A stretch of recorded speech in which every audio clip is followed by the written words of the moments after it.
Hello everyone and welcome back to Beyond the Veil Background Information. So we're doing the culture videos. So the culture videos are just relating to my fictional universe. So they're just to let you know of little bits in the background. They're not really that fascinating, to be fair. It's just sort of like history notes or like things they do normally and stuff. And at the moment we're doing about televisions.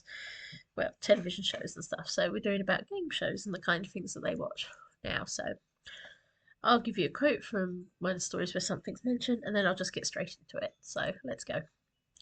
Oh no, Class is addicted to the wheel of whatever.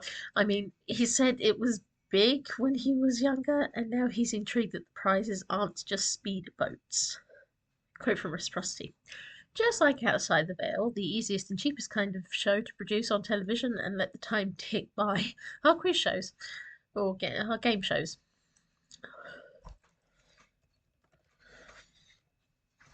Just like outside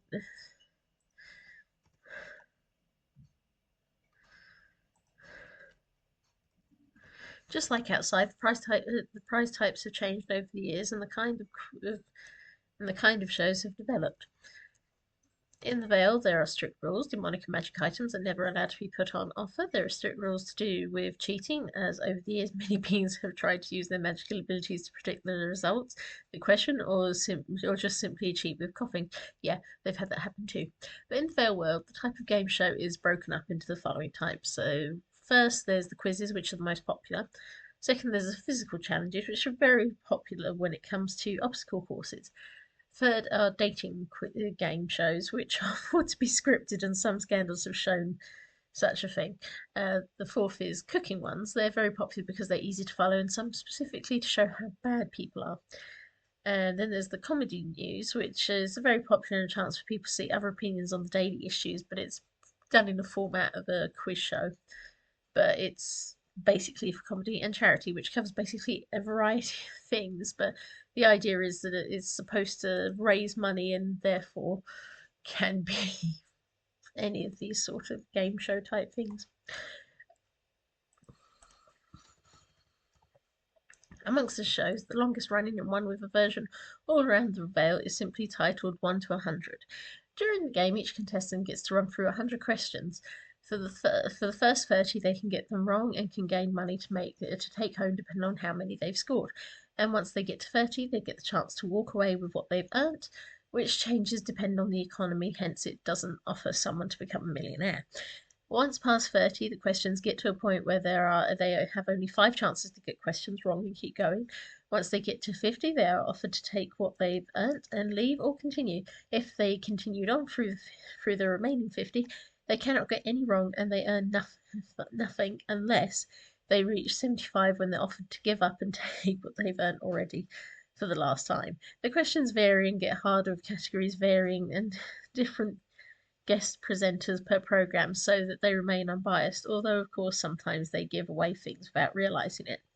It's a really popular concept, and though there have only been 5 people that have gotten all the way to the end, plus in the end, the episodes overlap, so if time runs out on one filming, they come back next week to continue. It's a good staple program that, although has it has controversies with contestants using different ways to cheat, it's very much enjoyed. Each contestant is also picked randomly from a list of people that send in to be on board, and of course it can be rigged sometimes to get certain people on the television, but this is quite rare, and the one picked is done by a previous contestant usually. Of the physical challenges, the Vale loves all the exciting game shows where people have to jump or climb over water, wrestle, do great leaps, do aspects of rock climbing or parkour, and basically anything physical. Some of them really love game shows with slime or giant costumes and mud, and these are particularly popular with kids. There are 2 really popular physical shows that have a variance over the different continents, but generally stick to one formula. The first is a kids' show called Slime Attack generally. It's a typical half an hour kids show that involves 3 rounds. The first is 10 questions that the kids have to try and figure out in order to gain time for the final round. There's a mix of questions, and as there are always 3 kids who have to go against each other, it's a question of speed. But if an answer is wrong, they get coated in non toxic and non staining green slime. Some kids literally go on it just to be slimed. The second challenge is a race where they have to go on a very bouncy maze and reach the end in enough time to boost their prizes for the last challenge. At the same time, adults in giant inflatable suits will be bouncing around, throwing water bombs of slime at them, and if someone gets slimed, it takes time off the final run. The third round is then a finding challenge. This time, whoever finds the key to unlock the very last level is the contestant that goes through to the end, and it ends when someone has gotten the key. But it could be in any room of the household that they're allowed to go through. The losing contestants get gift vouchers, t-shirts, stationery, and a signed autograph by whatever celebrity is present for the very last round. In the very last round, the celebrity has to go in and get as much for the kids as they can of the prizes, with the kid the only one able to see from the outside, where some of the best prizes are, and it's the longest part of the show with 3 minutes given to find things. The prizes are things like games consoles, holidays, and various other things that are pretty big prizes for kids.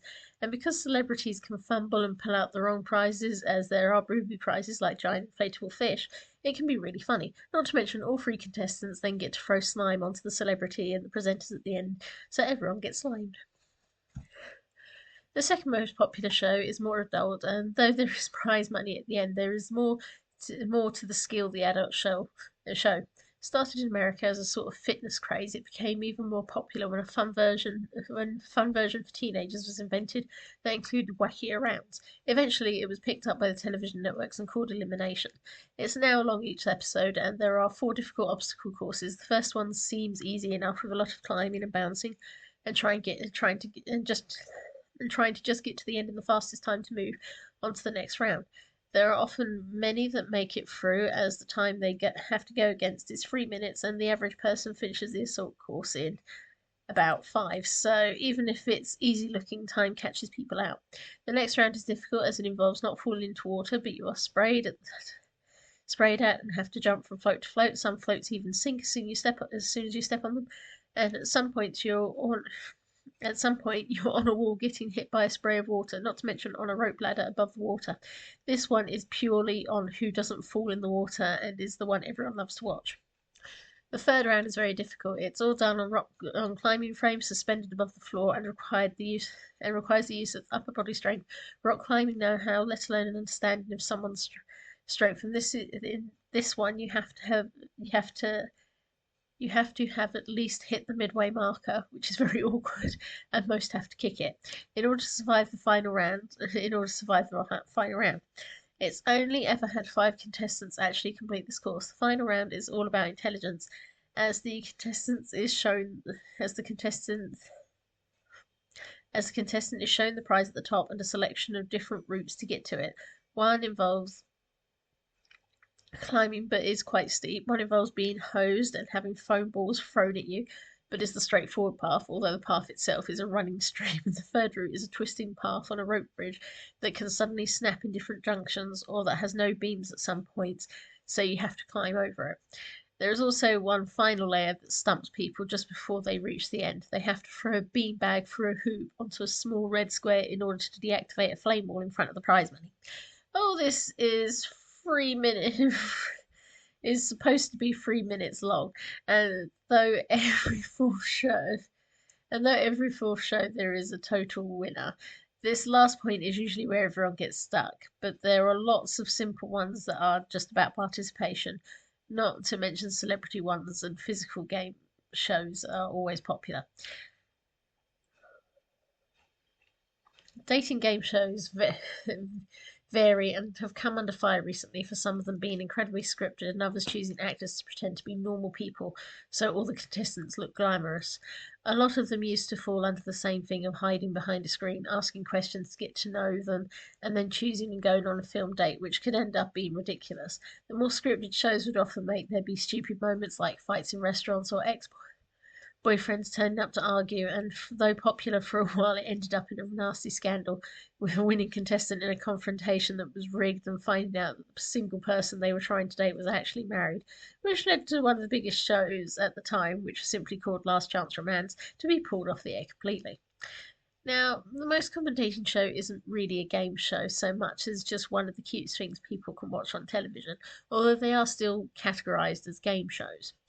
It's called Getting There, and on it, lonely contestants sign up to come to what is a speed dating situation where they all get to meet. Now the contestants are there to see who they think they want to be together, who they want to be together, and amongst them, guiding them are some experts. These experts include a makeup artist, a professional matchmaker, and a wardrobe artist who get to pick any of the couples that start to form during the speed dating to meet up dating, then meet up to try and help coach their relationship. Now, the experts will work in their field to help the couple be more interested in one another, and often it's with makeovers, wardrobe changes, and sometimes just moments flashing their best points.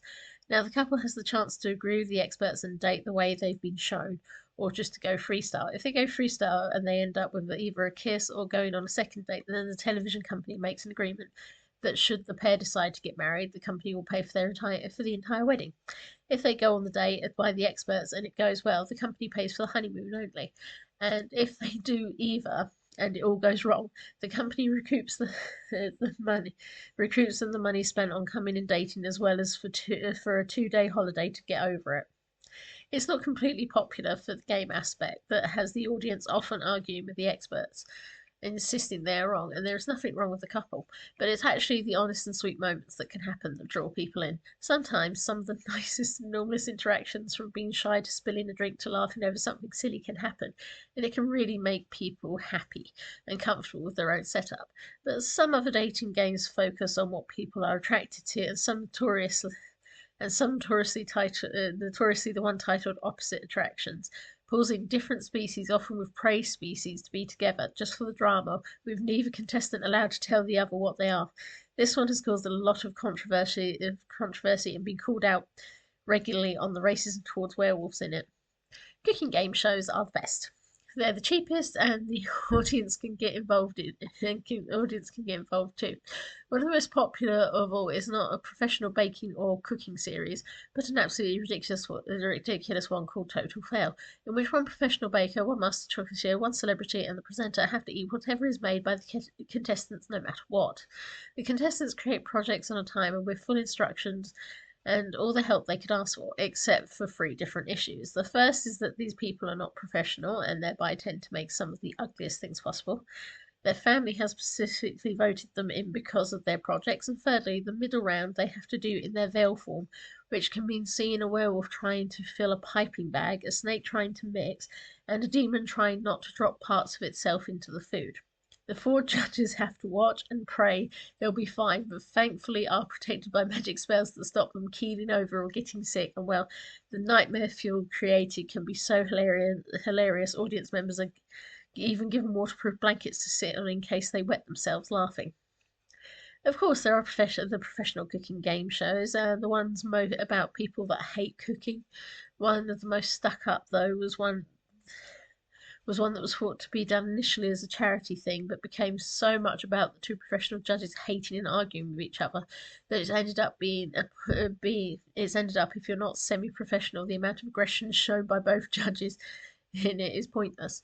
The series is called Masterpiece and has had controversies over and over again about pre-picked winners, racism over certain foods, as one of the judges is known not to be a Spice fan, and several scandals about them being bribed on different rounds and even sleeping with contestants have made the tabloids before. So most watching cooking programs do it for the scandals. Comedy news quizzes are popular on the radio and on television, often include panels of comedians or even professionals of different kinds joining in to take the piss out of the news. For some people, it's often the only way to make fun of certain nasty events or nasty people without fear of litigation, and certainly it helps the average person feel they're being agreed with. Depending on the channel depends on whether it's a show that's deemed highbrow, intellectual, political, stupid, or just plain fun. But the natural satire and mocking of the news is a staple in all countries and always a good way to judge what people are thinking. Now, there are other kinds of shows, from business tycoons trying to find their next big thing, musical contestants trying to make themselves famous, even if it's just for awkwardly farting before singing, dance competitions that are often watched for all the wrong reasons, let alone ridiculous pointless exercises in people being as silly as possible for the chance to win money. Competition and game shows are easy to make and rife. They also tend to include special episodes every year that are put forward by a charity needing a spotlight and raise money through audience viewership, sponsorship, or even participation. But even they have had controversies over the years, as many celebrities that try to resurface despite not realising times have changed often leap onto the bandwagon and find themselves in hot water. Game shows in the Vale are usually watched, though, for two very important reasons. Firstly, to laugh because you can guarantee something ridiculous about it, and secondly, for the scandal that comes the next day. Shockingly, sometimes game shows get more talk over the water cooler than dramas do. Final comments, yeah, you'll notice a lot of these are very similar to things you might watch, and that's because when you actually break down television shows in general, you realise that in general, the format of nearly everyone is basically the same. There's always, like it's what makes it unique is the delivery and the actual people involved in it. But like cooking shows are one of the most basic ones for literally they have to cook something and then it gets judged. But depending on what specific area they specialize in or like themes and stuff like that's what makes it different to every other cooking show that's on. So, and when you do look into most game shows, it's literally like a lot of the physical ones and the things for kids. They are like I'm sitting here thinking back to my childhood in the 90s and thinking, basically every kids' TV show was either running around in mazes or slime. So, yeah, it's quite simple really when you think about it. So they're all going to sound similar, but yeah. That's just my little final comment on that, and thank you for listening.